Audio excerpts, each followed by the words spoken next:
யாமினி அவங்கள பற்றி நான் நேற்று ஒரு ரீல் போட்டிருந்தேன். கிட்டத்தட்ட 15 லட்சம் பேர் பார்த்துருக்கீங்க. எனக்கு நிறைய மெசேஜில் வந்து கேட்ட விஷயம் நிறைய பேர் என்னன்னா, அவங்களோட இன்ஸ்டா ஐடி கிடைக்குமா, அவங்ககிட்ட நான் பேசணும், அவங்கள பார்த்து என்ன பார்த்த மாதிரியே இருக்கு அப்படின்னு சொல்லிட்டு அவங்ககிட்ட பேசுறதுக்கு அவங்க இன்ஸ்டா ஐடியை தேடி நிறைய பேர் அலைஞ்சிட்டு இருக்கீங்க. நான் கேட்குற ஒரே ஒரு விஷயம் என்னன்னா, நான் யாமினியை பற்றி பேசும்போதே 15 லட்சம் பேர் பார்க்குறீங்க. ஒருவேளை யாமினியே ஒரு வீடியோ இந்த மாதிரி மேக் பண்ணி, நான் தான் யாமினி, இதுதான் என்னோட ஐடி அப்படின்னு சொல்லி அவங்க வீடியோ மேக் பண்ணி போகிறதுக்கு எவ்வளோ நிமிஷம் ஆகும் போகுது?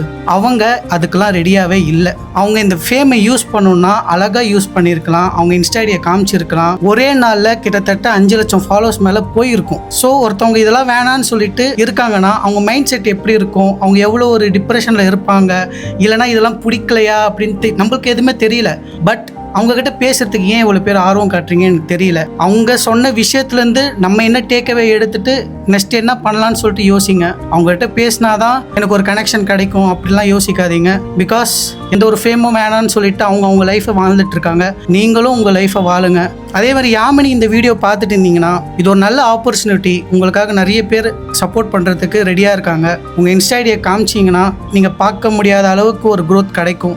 ஸோ இஃப் மைண்ட் சேஞ்ச் பண்ணிங்கன்னா இந்த மாதிரி ஒரு வீடியோ போடுங்க. ஒருவேளை யாமினியோட இன்ஸ்டா ஐடி அவங்களை பற்றி ஏதாவது அப்டேட் தெரிஞ்சிருந்தா கண்டிப்பாக நான் வீடியோ போடுறேன். அதுக்கு என்னை ஃபாலோ மட்டும் பண்ணிக்கோங்க. தேங்க்யூ.